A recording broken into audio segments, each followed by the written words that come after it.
aici o jucărie tare drăguță. Bine, nu este chiar jucărie, este un SSD performant, dar îi zic jucărie pentru că o să vedeți că este super micuț. Este sigilat acum, hai să desfacem.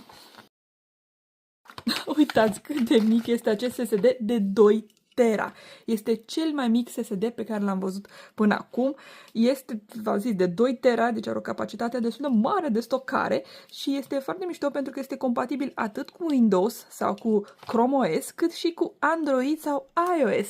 Așa că puteți să-l folosiți și la telefon să vă stocați sau de fapt să vă mutați videourile sau pozele preferate atunci când capacitatea telefonului este la maximum. Și vedeți cât de mic este, cred că încape cu ușurință în buzunar și vine și cu un cablu de date USB tip C și cu adaptor, pentru că el are USB tip C și poți să-l conectezi, nu știu, la laptop sau la PC cu USB